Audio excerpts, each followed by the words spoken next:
Hi, and welcome to this episode on adding your stock items for Enterpryze. I'm Sharon from Enterpryze, and in this session we'll look at adding your stock items, allocating them to warehouses, and adding in price lists.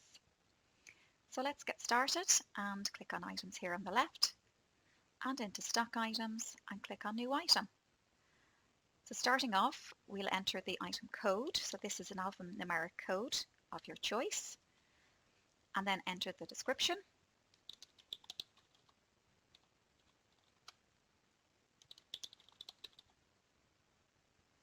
Okay, select the item group. So this is from the group that we defined in module settings previously. You can select the group, and then over here the item type. So we can choose here between stock items, non-stock items, and obviously for ERP you have an option here for bill of materials for anybody that's using inventory within relation to SAP Business One.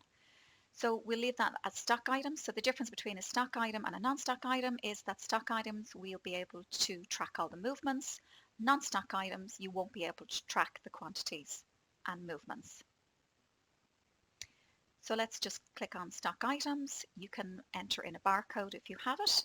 You can assign a unit of measure description. So for example, maybe you hold this item in packs, in boxes, or pallets, whatever you require.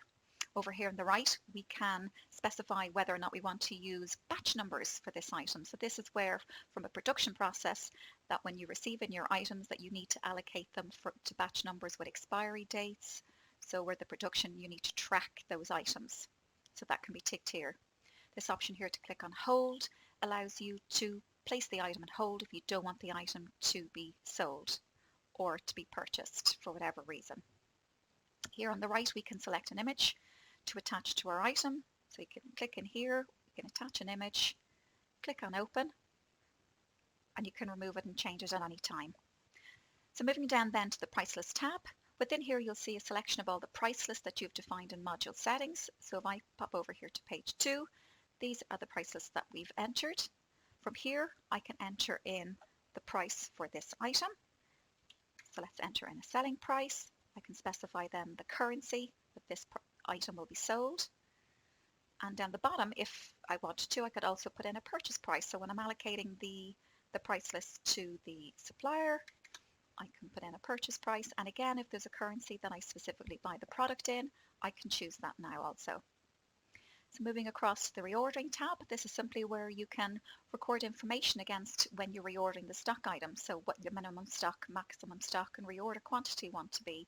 And of course, your default supplier, who you normally request or order the stock from. Then moving on to the taxes tab.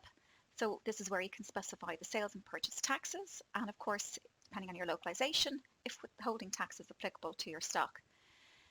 Sales tax and purchase tax, if they're allocated at this point, these tax codes will override anything that you've allocated against your customer. So when you're adding your invoices, the customer tax code that you've selected will be overwritten by the item tax code selection.